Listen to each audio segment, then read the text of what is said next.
Aloha and welcome to Coffee Without Milk, a podcast presented by Maui Institute for Modern Music and Ebb and Flow Arts. More information about upcoming concerts, events, and educational opportunities can be found at www.ebbandflowarts.org. Aloha and welcome to another great episode of Coffee Without Milk. This is the second in our series of podcasts from Ebb and Flow Arts. As you can see here, I'm armed and ready, and there's no cream and there's no milk to be seen. I'd like to introduce my guests today, Loli and the Professor. Please come out. Hello. Hello. Good evening. Loli, why do we call this coffee without milk? Well, you know, there's an old joke.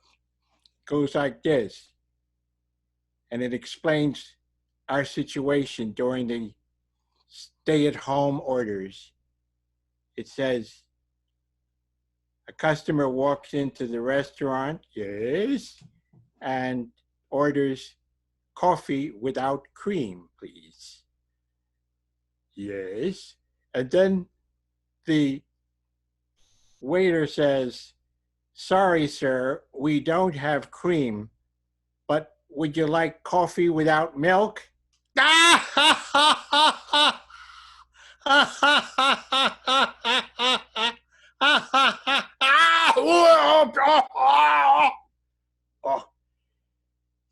So that kind of explains our situation. Coffee without milk. Okay, Loli, if you say so. And anyway, Doctor, the reason we do this kind of zany beginning is because we've worked so hard with the children over the years, haven't we? Indeed. We are part of the education program that we were giving over for the children in many schools. And Loli and I would often lead the workshops when we were doing the music lessons as well.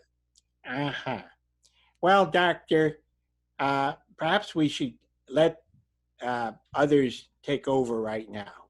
Okay, Loli, that sounds like a good idea. But we just wanted to explain ourselves. You know, it's nothing, how would you say, too zany, because it really, really works in the schoolroom. Indeed. Goodbye. Goodbye. Well, thank you, Loli. Thank you, Professor. I'd like to welcome our real guest this evening, the founder of Ebb and Flow Arts, Mr. Robert Pollock. Okay. Thank you very much. This show or podcast or other version of our attempt to reach out during this pandemic and the very unfortunate situation we find ourselves. This will be devoted in part to a piece of mine, Piano Synergy 6. You see the score there, and it was premiered in February, just a couple of months ago in Honolulu. First performance, a series obviously of piano pieces. It is in the line of work that has consumed me really for 50 plus years. You know, first trained as a classical pianist with private lessons, and then starting to write some of my own music and playing it because there was a technically at least that ability. As a matter of fact, the music was often a function of my technique. And so this kept working through high school and then college, and eventually towards the end of my schooling, there's a piece called Bridge Forms, which got a lot of awards recognition, so to speak, recording, publication, and so forth. And it had the unusual aspect for me of being a piece that wasn't a function of my technique pianistically. It was a piece beyond my technique pianistically. It was largely written away from the piano, And so it took a lot of work on my part to learn the piece, something like 6 weeks of 6 hours a day, something. And that kept me stretching. And to this day, and that, again, this was 50 years ago, to this day, with this piece, again, it appears that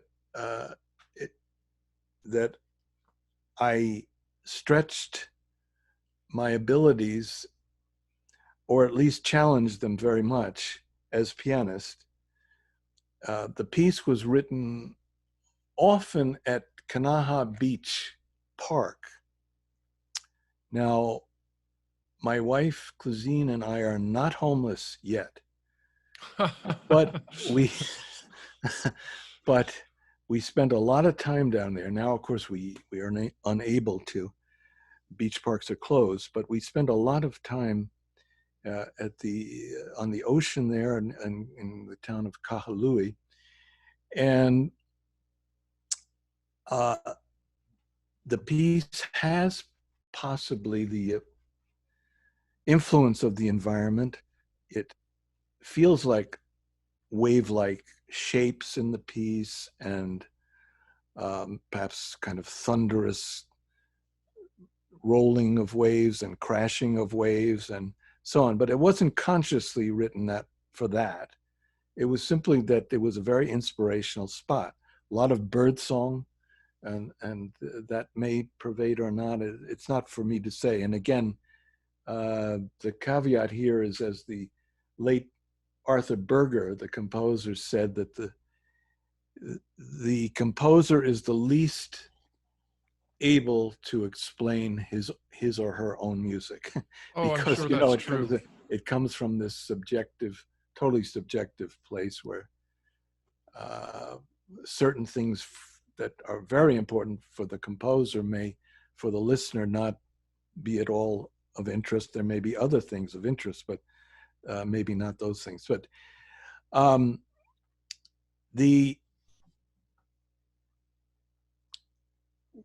the beginning of the piece is a kind of different process for me, in that it comprises repeats of measures. So more in the classical or Baroque tradition, you often hear themes that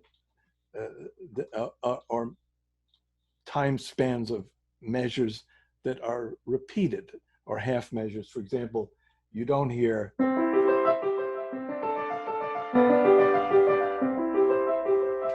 that's the Bach prelude, C major prelude, but it's this.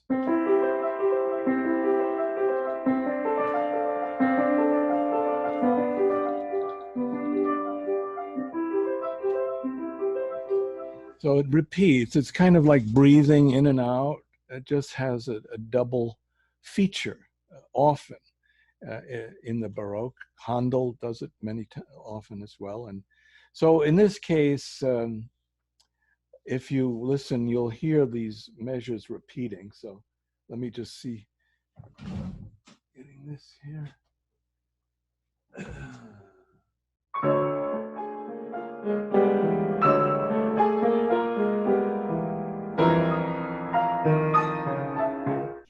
So again, the first measure,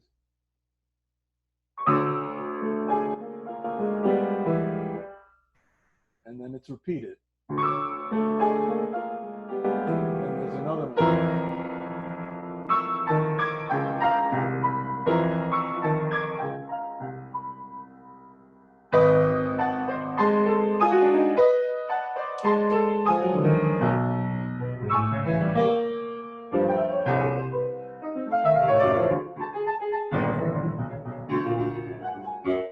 So that feature recurs often in the piece. You have, for example,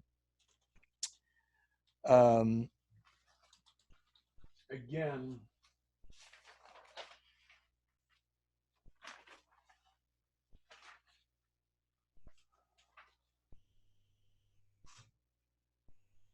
just in little segments repeating. So even just a repeated note.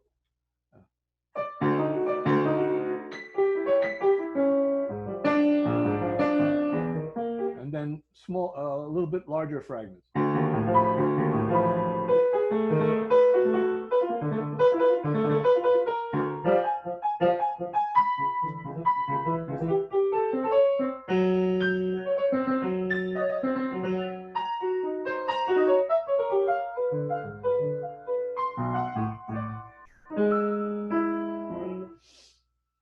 And a little bit further on in the piece, there's a kind of recap where material comes back a little bit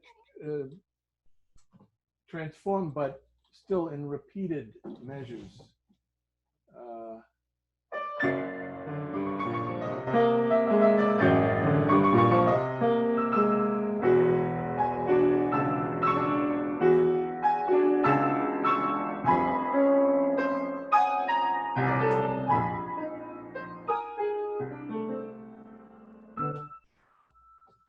So it's a thematic element that was different for me compositionally.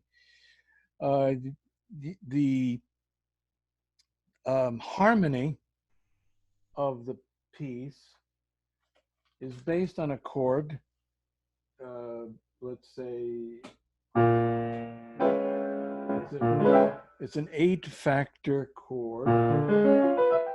How did this happen for me? Over many years, actually, until there was this moment of discovery. Maybe Peter, we've talked about this, but there's just kind of true. It's cherry picking moments in music and making some sort of cohesive or coherent explanation of how harmony has evolved. But some say the first sort of modern chord of music was Wagner's Tristan chord. This chord. So it's not at all a tonal chord, and it actually is a sequence of minor thirds and a major third. So there's no scale tonal that we could refer to. Now then it occurred to me one day that if we fast forward about 50, 60 years to Scriabin's Mystic chord, it's the Tristan, this same chord, with a 4th up and a 6th down. It's this chord.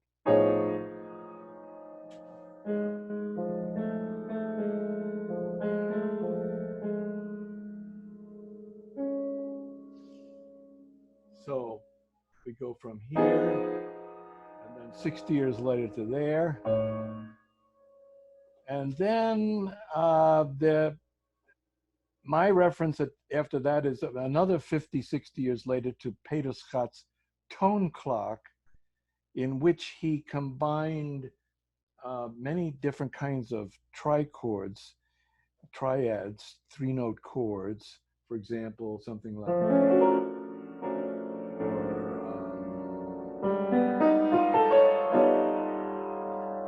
which amounts to a whole tone scale. So from the Mystic chord, which has whole tone aspects to it, whole tone scale, but not tonal, we go to Scott's kinds of chords, and to me, it started to expand to this.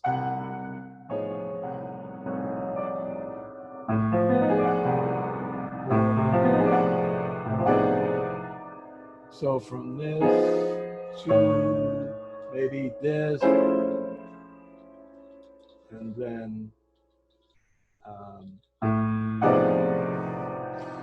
and the reason this chord has been my focal point for several compositions now is that it's like a kaleidoscopic structure. It has this position, you might call this root position, just because it fits into my hand, but not necessarily for any other. But it's actually made up of two diminished chords.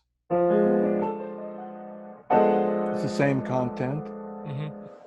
It is also there are so-called, this is something happened upon, but the so-called all interval tetrachords, there are only two of them.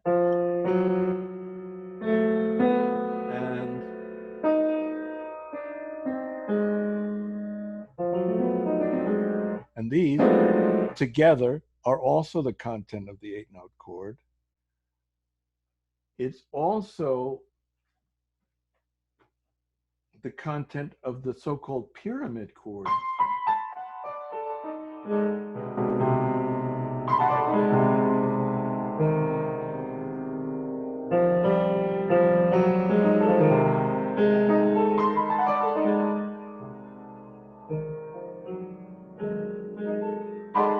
Turns out it's the same content.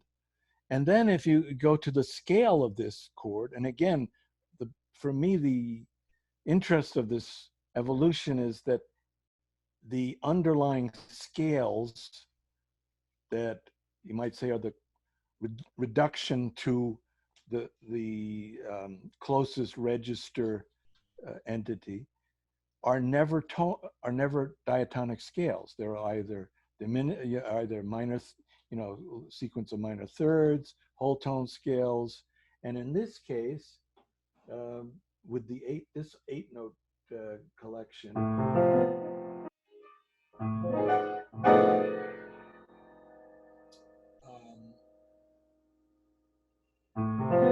it's this.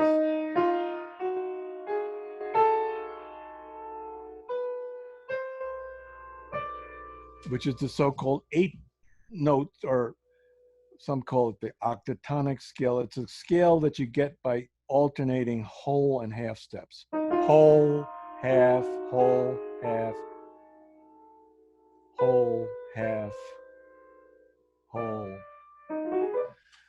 So it covers all aspects of any compositional endeavor for me. And it occurs often in this piece. And the reason for it, again, is that since freeing ourselves, so-called, from the tonal rubric and the tonal rigors and restraints, there's been a kind of search for harmony, and by now, for me, the melodic material and all other kinds of ideas stem from this harmony, rather than what had been, or is often usual in the so-called Second Viennese school and so on, that the harmony is a result of a vertical representation of a linear row or series of notes that form the basis of a piece. Composers, not to oversimplify, but they took that linear row and they made a chord out of it. Well, it worked locally, but it's something, you want to achieve something like tonality, where there is this one chord, the tonal chord, It's amazing to hear that after the octatonic scale. May I ask you a question, Robert, and interrupt your thought train? I don't want to derail you, but no. We're talking about tonality and harmony, but then we're talking about patterns of intervals that are outside of tonality in the scales and clusters that you were playing. Can harmony exist outside of tonality, or is harmony just sort of the term that we're most comfortable using to describe how sets of intervals relate to one another in terms of frequency? Well, for me it does, as the sort of the deepest of the three, rhythm, melody, and harmony. Harmony gets to the architecture of emotion, as some have described, that harmony being balance, ABA, harmony being consistency of intervals, and harmony being the same structure throughout. it just doesn't, for me, it's not enough again to verticalize a linear idea, melodic idea. It has to be something independent of that. And generally speaking, harmony is, in traditional tonality, harmony is different from linear progression. The intervals of harmonic entities are different from intervals of scale. So in tonal harmony, you have thirds and fifths and octaves, but in scale, you have seconds and sevenths and so on, and half steps. So there's always a kind of differentiation, but it's a matter also of repeated placement of a certain chord. Like the Tristan chord became central to it because it was used so often and predominantly. It was, so it's not something, hidden in the background, although that's a possibility too. But so in my piece, for example, this Piano Synergy 6, we have the chord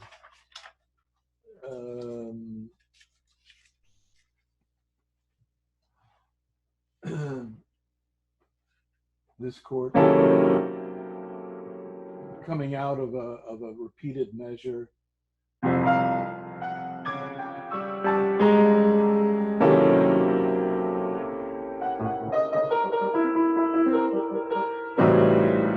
Again, double.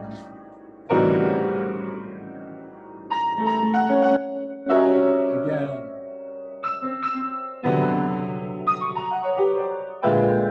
There it is again. Now that sounds like kind of jazzy, and it is. In that position, it's a, however you call a 13th chord, but it has jazz elements. But that's the way it fell out. That's the way it happened. Sure. I mean, sorry, I was going to say, if you spell a chord, however you spell a chord is in reference to the tonality that it comes from. So if we're looking at spelling a jazz chord, we talk about a chord that has a sharp 11, and a 13, in a certain vocabulary or frame of mind, that would mean something, in the jazz theory. But you may apply similar relationships in terms of intervals, but it's outside of the spheres of consonance and dissonance because it's reaching for consistency of coloration and patterns in the bigger harmony of how the music functions with itself. Mm-hmm. Mm-hmm. So it's for me, another goal in composition is to reflect the past. After all, a piece of music is a little mini history. It has a beginning, middle, end, and then eventually a reference to past, and so on as it unfolds. And the best composer at this, in my opinion, it was Alban Berg, because he was able somehow in his compositions to review the medieval, the Baroque, the classical, juxtapose it in a way, like you say, that it has a completely different meaning than those elements of the past. And so here, for example, is another case. Let's see. Yeah, these chords are also eight, roughly coming out of those. This chord, and then that's two diminished chords.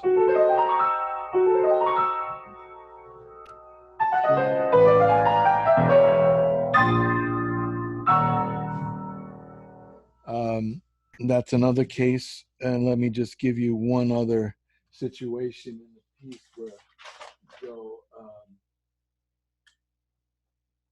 it's sort of a climactic moment.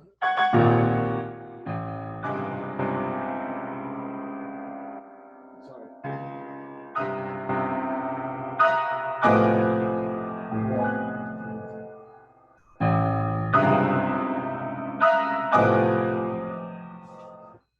that's the 8-note chord again.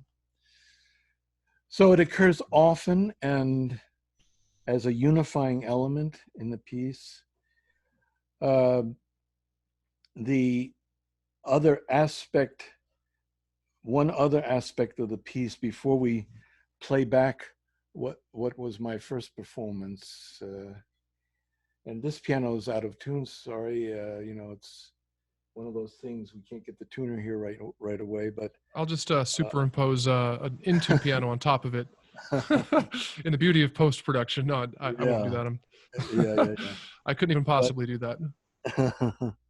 But while on the beach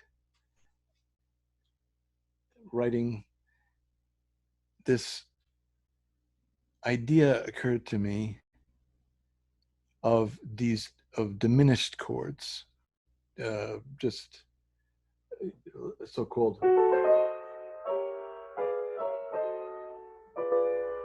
And again, these are part of the 8-note chord of mine, but it just these quietly moving, and you know, it occurred to me that the diminished chord is such a sturdy, you know, structure. Back in New Jersey years ago, there was my organization then was Composers Guild of New Jersey, and we had many members who were composers. And one was actually by day a math teacher, and he was not mentally stable, we knew that, but he wrote a lot of music, and kind of at times he was able to get music performed, large ensemble symphonies, and he was obsessed with the diminished chord. He would write me long letters in crayon describing the power for him. It was just something all-consuming. And so this quiet trail of diminished chords that was running through my mind, it reminded me of that. But because it's true, the diminished chord is like a catalyst. You know, it changes everything around it, but it doesn't change. And you might say it even destroyed tonality, because it was so ambiguous in its meaning. It could go so many different ways, be interpreted contextually as one thing, and in terms of spelling, you know, has many different spellings, and it confused everything eventually, to the point that, well, to oversimplify, but that the tonality had to free itself of shackles and move on. But yet the diminished chord stays. And it's like, remember, Peter, we did a Buckminster Fuller production. Oh yeah, absolutely. Yeah. And there was this moment, because, you know, Buckminster Fuller talks a lot about the tetrahedron, you know, right. the four-sided, four-pointed, triangular shape as the strongest structural, you know, building block. Yeah. And at the time, we likened it to a diminished chord, because it has the 4 points. Yeah, and also about the diminished chord is, if you, you know, consider the enharmonic spellings of chords and the notes, there's really only 4 possible diminished chords. I mean, you can spell them in a variety of ways and up and down, you know, outside of different octaves, but there's only really 4 possibilities if you're talking about a stack of, you know, minor third intervals. Yeah. So you have.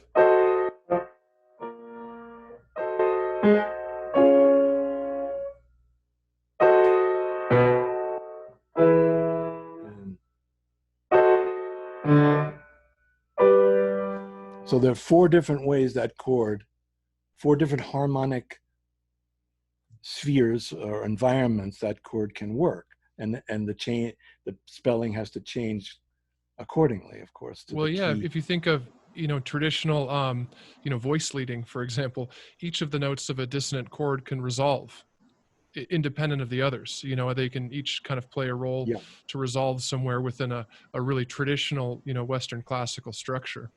Mm-hmm. But it's nice when they don't resolve also. No, but it also is very close by half steps to other wonderful chords that, for example, there's your Tristan chord. Yep, there it is. Chord. Yep. Or there's a dominant 7. So, well, traditionally, composers would use a diminished chord. In the early 19th century, they would use a diminished chord to modulate to different keys all the time. Or even back in classical and Baroque music, they would step through a dissonant chord. A diminished chord to get to a new key center. So in terms of tonality, it played a really important function as well. Yes. So therefore, in my with this ruminating theme as kind of portraying the diminished chord as working, it's like something behind the scenes, that, but nevertheless is steering everything, but it's not that on the surface. And so there were these moments, for example, let's see. Like a glimpse into the abyss? Yeah, what the mystery of it all. Somehow. So there's this moment.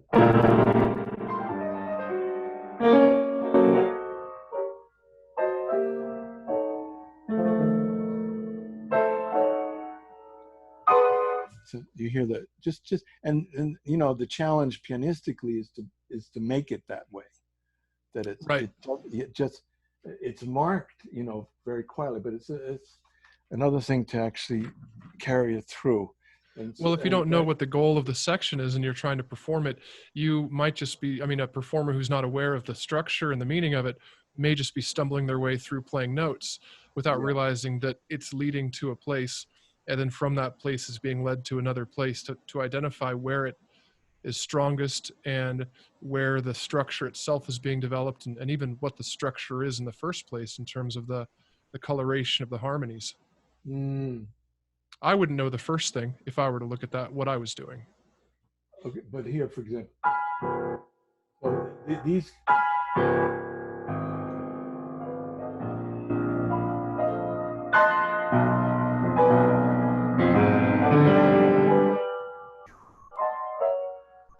So it's another thing going on while the main material is, or at least the louder material unfolds. So, and then finally, let's see. No, wait.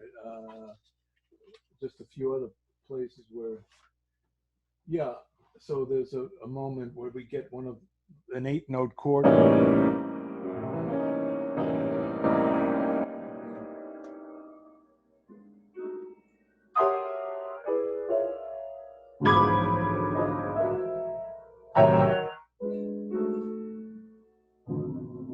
Again, you hear these sequencing of these diminished chords, and finally, at the end, very end of the piece ends quietly, but there are these moments.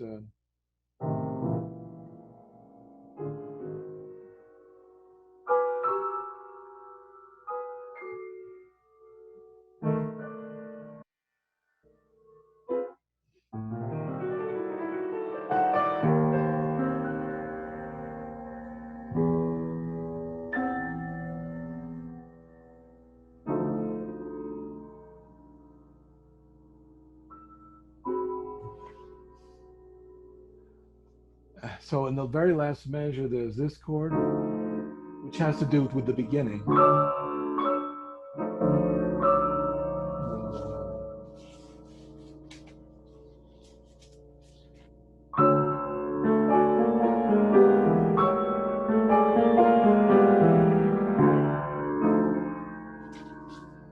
Very end.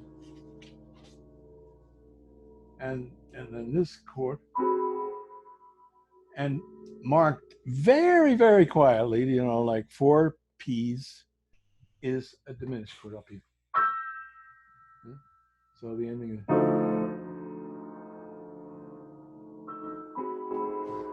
that kind of thing.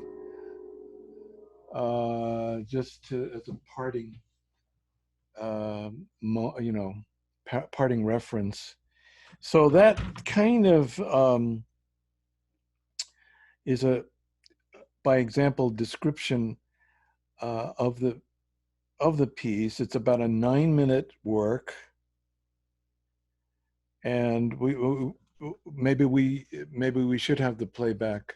Again, at the first performance, you know, pieces like this take many performances to get them where they should be. Mm-hmm. I worked hard to get it to an okay level for public performance, but hopefully there are other opportunities for me to play the piece wherein it would gain, you know, in assurance and effect. And so, you know, that old piece of mine, bridge forms from 50 years ago, well, that had many performances. And, you know, eventually it was what you might say second nature. There was an ease of performance that eventually occurred. And it's just like with classical music, you have wonderful pianists and they learn Beethoven sonatas and they play them many times, you know, Chopin and so on. And after a while, it's just second nature. Play it 50 times, it's a very different rendition than the first performance, all of which is not to excuse myself, but you'll get a good idea of the piece from this. It was actually quite a good piano in the Lutheran Church of Honolulu. It was Ebb and Flow Ensemble on February 15, was it? Something like that, of this year. And it was, the piece was completed in early this year. And now we'll listen to Piano Synergy number 6, written and performed by Robert Pollock at the Lutheran Church of Honolulu in February of 2020.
Gorgeous.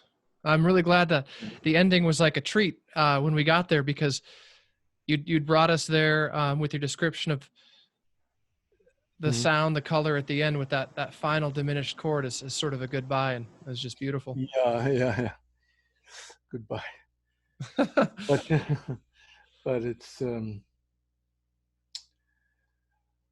anyway, there is now a Piano Synergy 7 in the works, so it keeps going. It all started with our festivals, Piano Synergy festivals, and right. We Ebb and Flow Arts would invite multiple pianists to perform, and I remember some works for 5 pianos as well as a lot of other piano duos, and performing on the same piano, performing on 2 separate pianos. Yeah, that was a lot of fun. It was a lot of work, but man, I'm glad we had that resource. And then the first Piano Synergy, they were a piece of mine for, what was it, 4 pianos, 16 hands, right? Yeah. Wow. So that's a lot of grand pianos. staffs. Yeah. So, and then, like you said, the next Piano Synergy with Morton Feldman, 5 pianos. We also did Morton Feldman 4 pianos. And there were a number of other shorter works for 4 pianos. 3 pianos, there was a piece, etc. But it just struck me as a workable title for a series that ends up being quite a productive path for me. Well, in terms of the last piece, even though I realize it was recorded for solo piano and written that way, with some of the rhythmic devices in place and the phrases, the way that the phrases kind of breathe right on top and within and out of each other, it really feels like it could probably be performed on multiple pianos at the same time. Yeah. I mean, it's a lot. It's very ambitious. It's very fast. It's really exciting. Could have used another pianist at the time.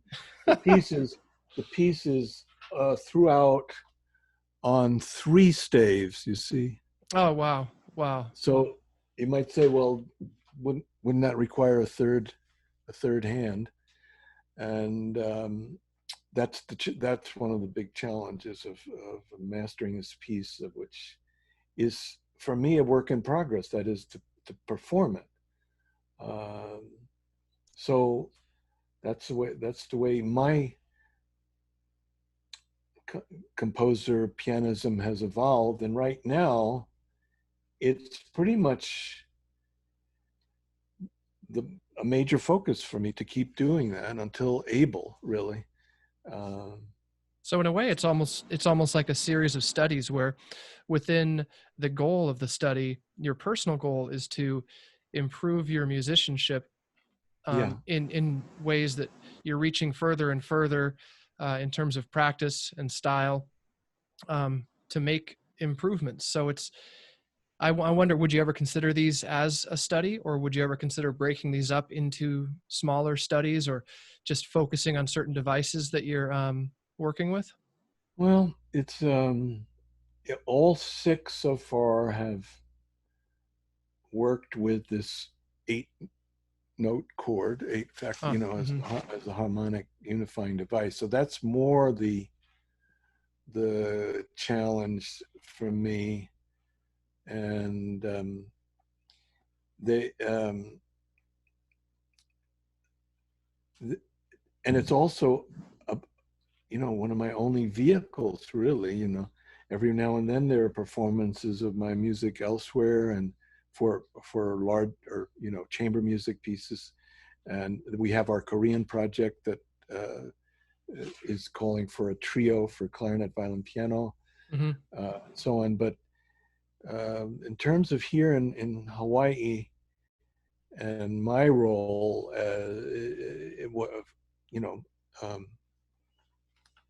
as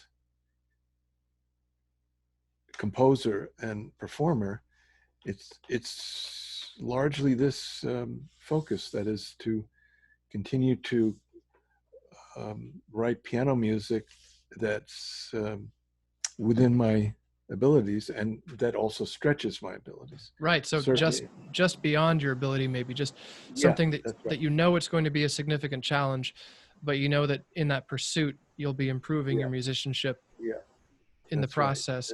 Right. If you were to hand this work to another pianist, say Adam Tendler, who we've worked with a lot before, and you handed him this work, how would you explain the second bass staff? Well, the challenge is for me, the music unfolds on different rates. So in this piece, the bass line was very crucial, that it happened right away, that there become an underlying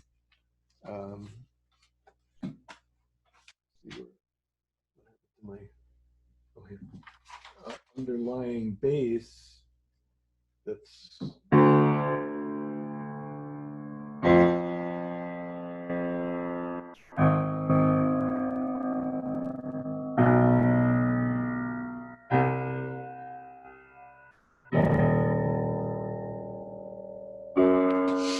so. How to do that? Well, in the performance at Honolulu, it wasn't this way, but it struck me that we need the middle pedal somehow. So if you can listen to that.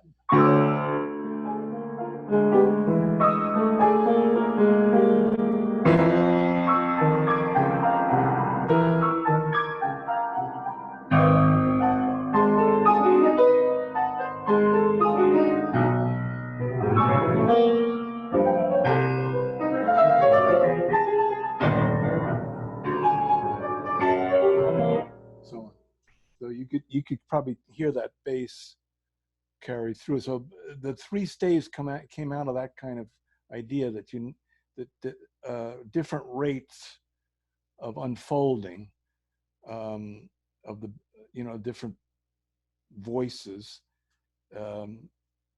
somehow needed that extra step. And the way pianists would, there's nothing particularly unusual about that. There are pieces with 4 staves actually, but in this case, it's a matter of sharing the middle stave between the 2 hands a lot. I see. Sometimes it is treble clef and sometimes it is bass clef. Do you ever have it in C clef? No. Well, lucky for those that are going to play it. Yeah. But the other response would be, oh my God, this is going to take a lot of work.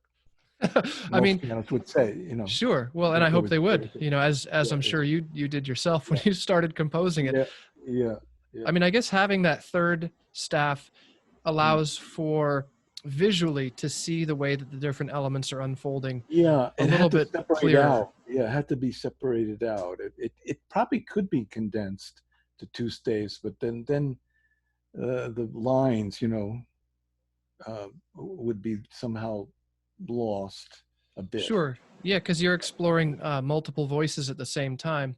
Yeah. So I think it makes a lot of sense. Not being a professional pianist, it's not something that I've really encountered before, and it goes, well beyond the Chopin and Debussy that I studied when I was Yeah. studying piano. Yeah, that's true. But there are, trying to think, well, anyway, there are certainly examples of it, myself included, piece a couple times writing for four staves. But yeah, it has to do with the amount of voices in the piece, and again, the unfolding. If there are different rates of unfolding, then they somehow have to be separated out a bit in the score to make that clear. Sure. And when it comes to some of the polyrhythmic type of devices that you're using there, maybe you can explain a little bit about some of the choices you make rhythmically and how Mhm. they may play thematically. It's something I've heard a lot in your music, is very complex rhythms that really are woven together into this tapestry. It doesn't even necessarily matter at times what the color of the notes and intervals are, because the rhythm is so exciting to listen to. So I don't know, Mhm. maybe that's something you can share a little bit of insight about. Um, you know,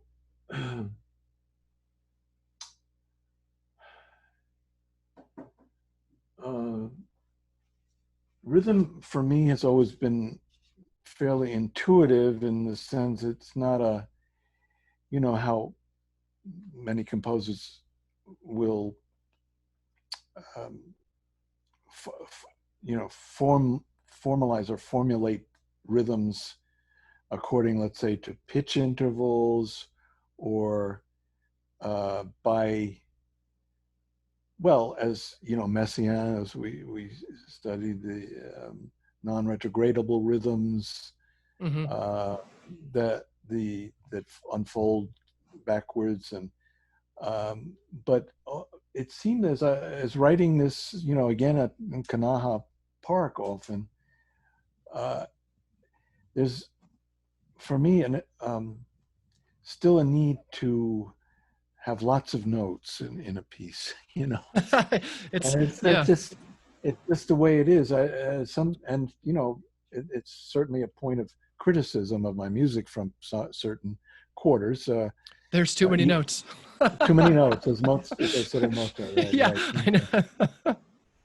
But yeah, George Walker, for example, has heard my music, some of which he seemed to like, but he would comment. It was a piece from a while ago, but um, that seemed like too many notes. And if you know his music is in a way sparse, although there are, of course, uh, many passages that are highly complex and full of notes, but oftentimes there is a Spartan, nature. There's something um, uh, very characteristic of his own voice, that it focuses on just the right note at the right time. But the other thing that he talked about, and it also occurs to me, is this writing for piano as a pianist and a composer, that he said something like, he would search and find when he'd go to, he gets stuck maybe writing away from the piano,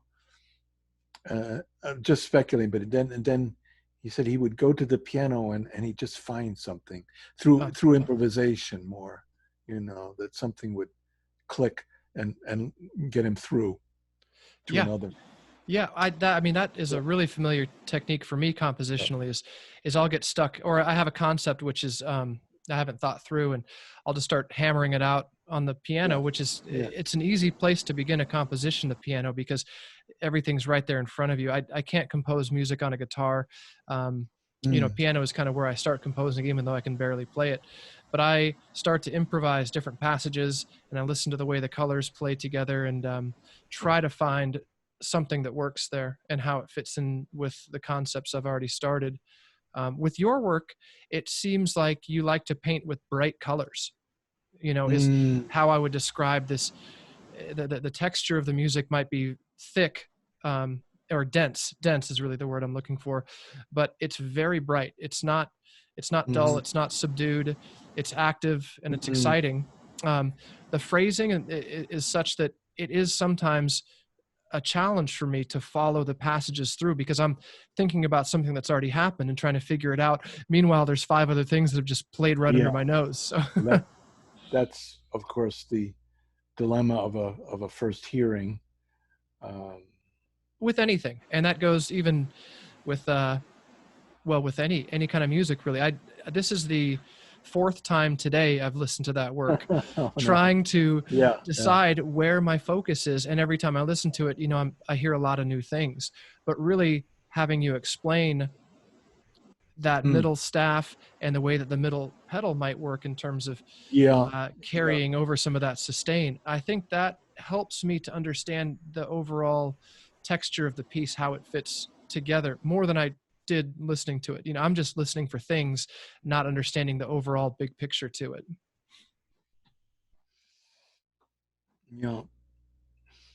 Well, anyway, Peter, music is like an important interval in our lives these days. I was thinking about how everything is really interval. We start birth to death, or in the very small, we have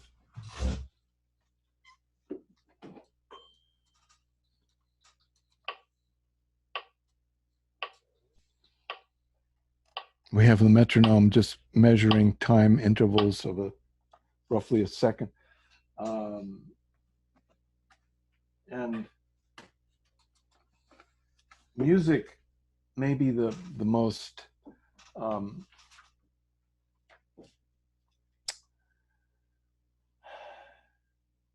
vibrant, imaginative, beautiful, spiritual interval we can come up with as humans.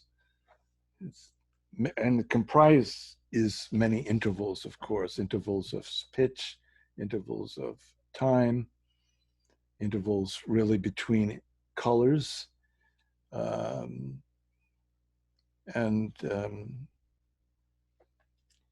Well, it's like Harry Partch had a lot to say about that in Genesis of a Music, talking about his tuning systems. And it was sort of he started with sort of, just tempered or just intoned scales, but he thought of tuning as more than just the successive spiral of the just intoned scales, but informing all these complex ratios. And he would write his music without necessarily Western notes and notation, but with ratios sometimes. And his instruments were kind of designed with that in mind too. So even the way that you and I think about music, there's still many more and infinite ways of thinking about music. Yeah, and his intervals, the microtonal music and use of Asian scales, so that there are many gradations of pitch intervals in music, but as a metaphor for getting through tough times, it's about the most helpful interval we can lean on, at least for me, Whereas some might lean on the major triad and the perfect fifth, you go straight to the stacks of diminished intervals. Yeah, it's Well, it's like you say, it's thick, and who knows? As we all do, we move on. We we try things, and um, we we find they work, and we move on if things don't really work that well. But Well, what's amazing about the texture that you have in this piece to me is there's all these rhythmic undulations that are occurring. And in some ways, it feels like the waves of the ocean yeah, battering the shoreline, and then things will just pop out and perfect shapes will crest. And mm, there's so many layers in which to appreciate this music mhm, beyond the rhythmic undulations and beyond the sparkling crests that are appearing out of it. mhm, Um, there's so much depth to it, and that's why, with one listen, there's no way to yeah, decipher it all. yeah. And the harmony for me is what unifies my music these days better than in the past. Uh, it's a one answer to that issue. You know, how do we get harmony in without tonality, as you were saying? And so the consistent use of in various forms, down to its use as a 8-note scale or as a pyramid chord, etc., seems to me to help in a deeper satisfaction of the piece. Now of a piece, and now so counterpoint has its wonders and beauty, and we know Bach was the great composer, etc. But Beethoven did work from harmony. It's pretty clear. His tunes often came out of the harmonies. So it veers back and forth. But for me, this has been the way. Also working with Peter Scott at the time on his tone clock theory of harmony, that got me even more convinced. And the proof is in the music, so that the Dutch composer Peter Scott's music was extraordinary. Well, it seems like from what you're talking about, where we are, musically as a society and culture, and this is worldwide, I'm not just talking about here in Hawaii, is that we are trying to create new languages, and our style grows so much further beyond, I think, the values that have been in place for hundreds of years.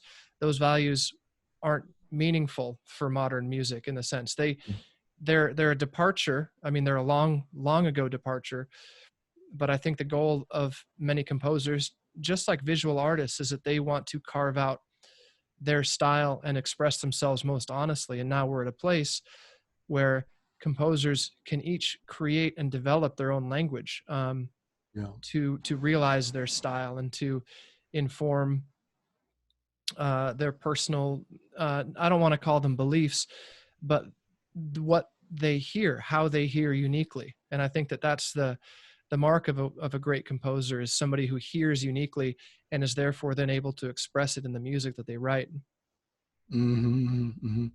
Yeah, as Per Norgard told us, that the reason he wanted to write music because he wanted to hear music that he'd never heard before, that Yeah. he needed to have a new sound. He was just not satisfied entirely. And so certainly that's a motivation. Now, in my case, gaining an advanced age here, my hands still work and all of that, but it may be that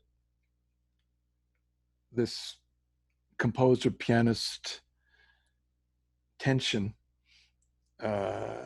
ultimately leads to Satie-like compositions and textures that So you're saying you might need to take a break from it at some point? Well, that I'm not up to the, I'm not up to the what I'm hearing, and so right now,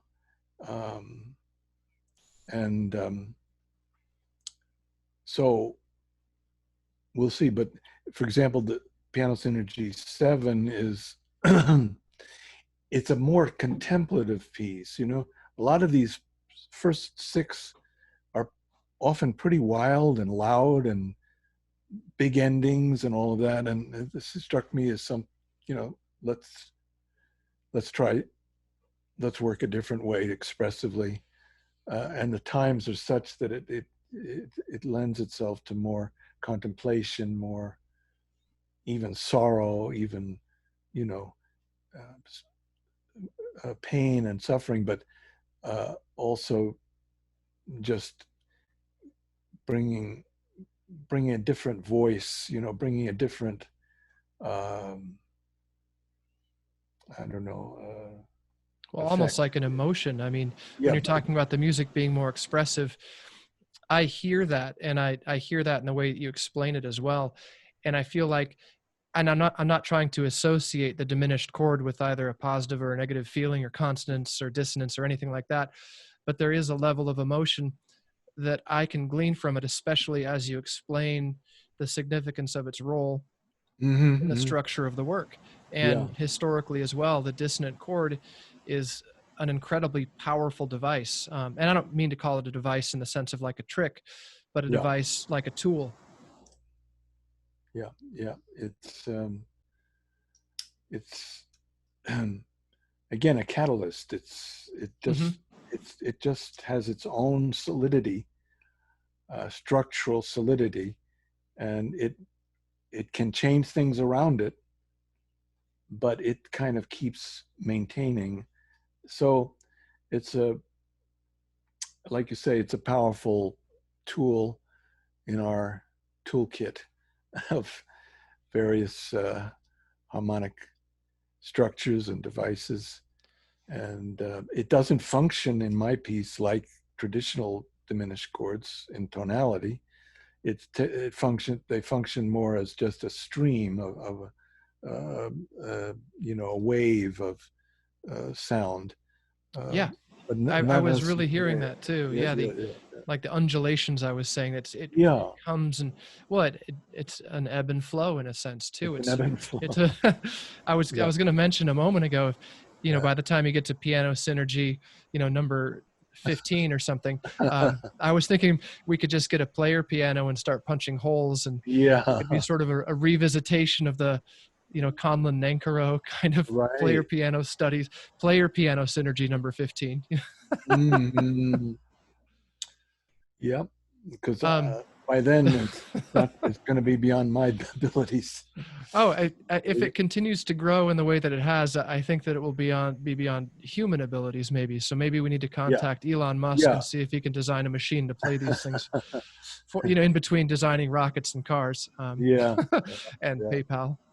And you do a lot more than piano music. You've written for, pretty much every instrument and every combination I can think of. Did you want to, I have a metaphor queued up here by Nathaniel Lee. Did you want to maybe give that a listen and a brief explanation to finish things off this evening? Okay. This is a work that was commissioned by Composers Guild of New Jersey, actually. And it's part of a volume of solo vibraphone pieces. Peter Jarvis took over as director of the Guild when we moved here. He's a percussionist, member of the New Jersey Percussion Ensemble, director of it now, probably. And he engraved all the pieces, published. And he learned some of them. He learned mine. There were about a dozen of them. But anyway, somehow this volume got into the hands of this young guy, Nathaniel Lee, in Georgia, state of Georgia. A lot of colleges have percussion ensembles, of course. So he got attracted to this piece of mine and learned it beautifully. He plays it really beautifully. And so eventually we put it on the Ebb and Flow's most recent CD, the 20 Years of Ebb and Flow Arts. And it's about an 8-minute piece or so. And it was, my recollection, it got started in New Jersey, but finished after we moved here. And so there's kind of a tropical flavor maybe to some of it, but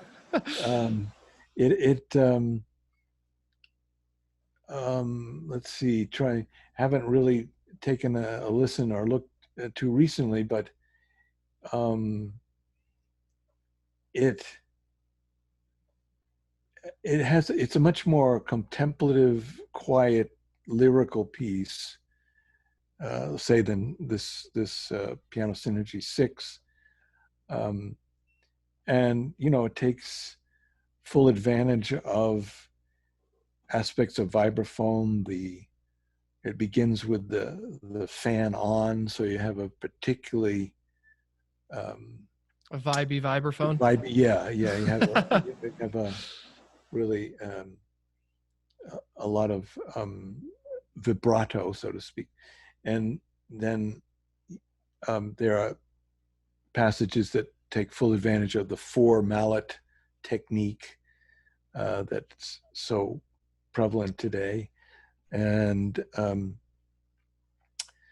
let's see, there's a kind of variation feeling to it, as theme and then taking off in variations, but it's not really structurally a theme and variation. There's just a lot of thematic material that keeps returning.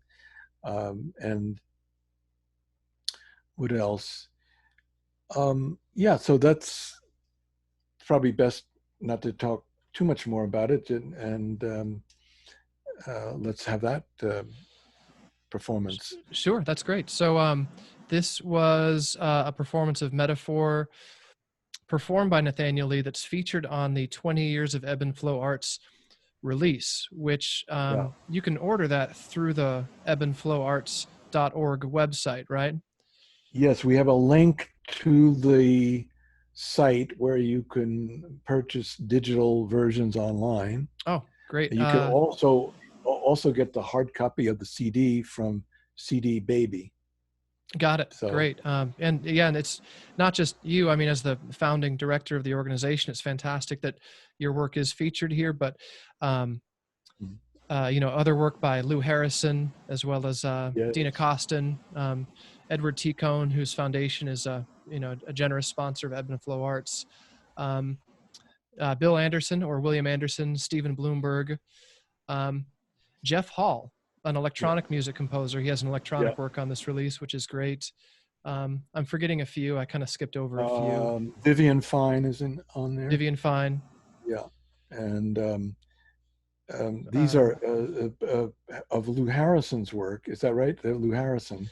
Lou Harrison's featured on there, yeah. Yeah, these are never before recorded works of Lou Harrison. So we are happy about that on our CD. Yeah, I mean, it's a great collection. Sarah Cahill playing, and wonderful performers, duo Diorama, and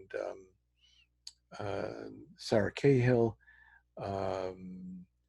Nathaniel, Bill Anderson's playing his own piece, Jonah Forsythe, and so on. So it's a great collection. Happy with that. Our 4th CD.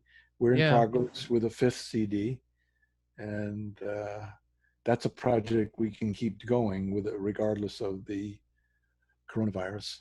And we'll always need music, and the more that we can record, the better I think we are as a society moving forward. This is like what we're trying to do: get something going through the, and we'll have more of these sessions. Maybe next time we'll have Lee Michael Volchek from the Big Island talk about his work, and our maybe review his collaborations with us, and your work, Peter, again, and then we can move on. But these iPod broadcasts and so on are our attempts to keep going. And you find on the internet these days so much irrepressible creativity coming through. That can't be dampened too easily. You know, there are certain things that can be dampened, like our ability to go to the beach or you know, congregate or whatever, but the irrepressible creativity of people. We must shout it to the heavens. You will not oppress my spirit. Yeah.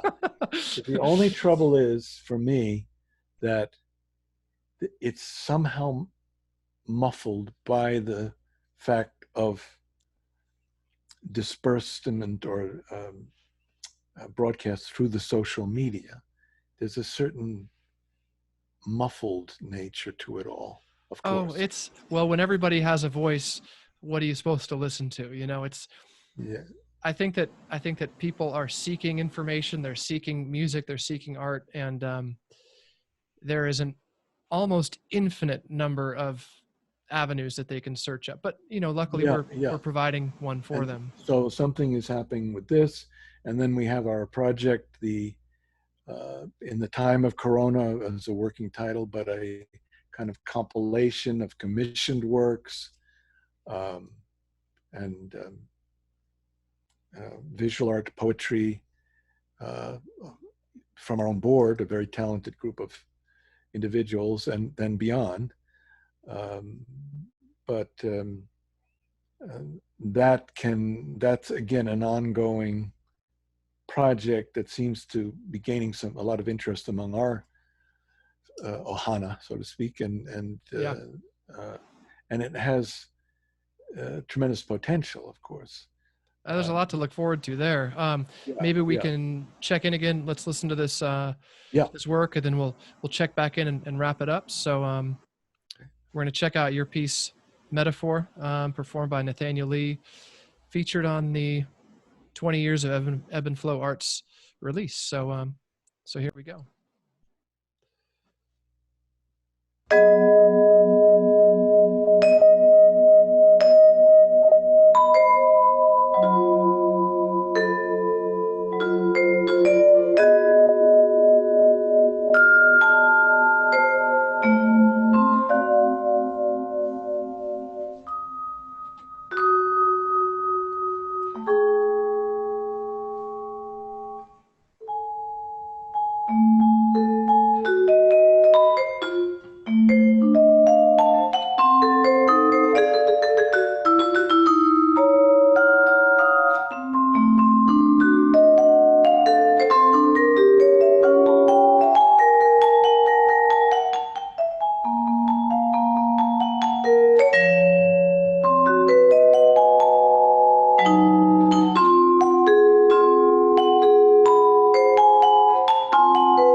Yeah. Beautiful piece. Anything you wanted to add after listening to it again? Well, again, shades of the harmonies a bit, and much more prevalent in this was the that aspect of the harmony called the so-called pyramid, or I might say interval scale, or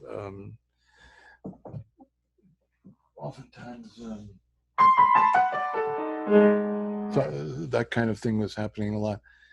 So that again continued for me to be a unifying device. Harmony gets us so deep,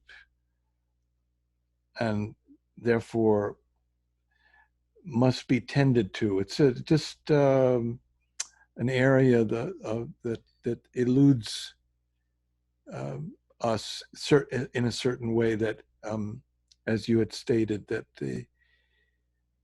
without the tonal rubric, without the familiar tonal environments and progressions and resolutions and so on,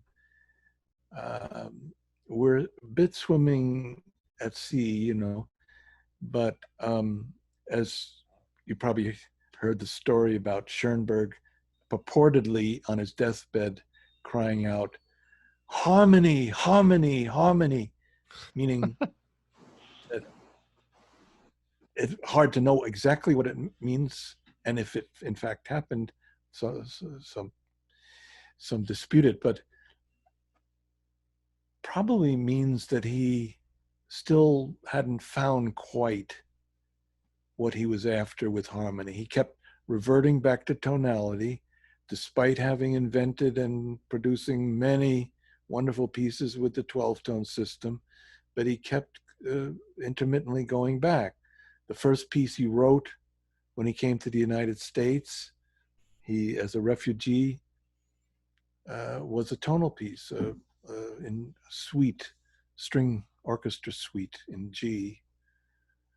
Of course, then he wrote his great violin concerto and fourth string quartet and string trio and many great masterpieces right here in the United States, in California.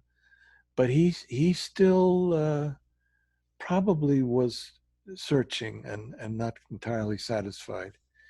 And then again, you have the Peter Scott, who came very close, or in fact did develop a system of harmony. Nobody else really has taken it up.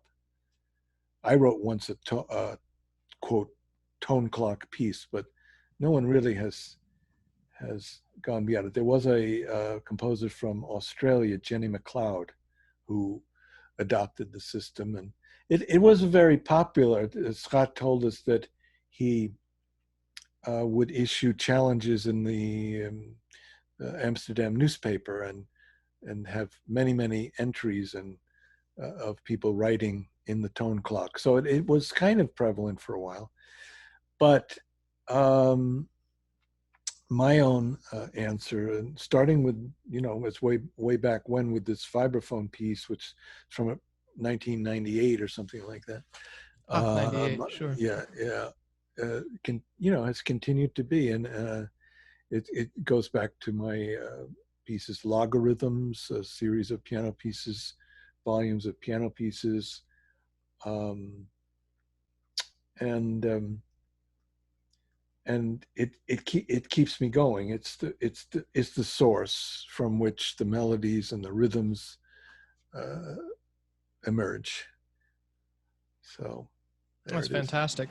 Well, I think it's been a really wonderful episode. I really appreciate you sharing all of your musical insights, as well as your approaches, your vocabulary, the language that you developed and are continuing to develop musically. And can't wait to talk about it again. Can't wait to hear some of it live, and we can all get back together and start performing again.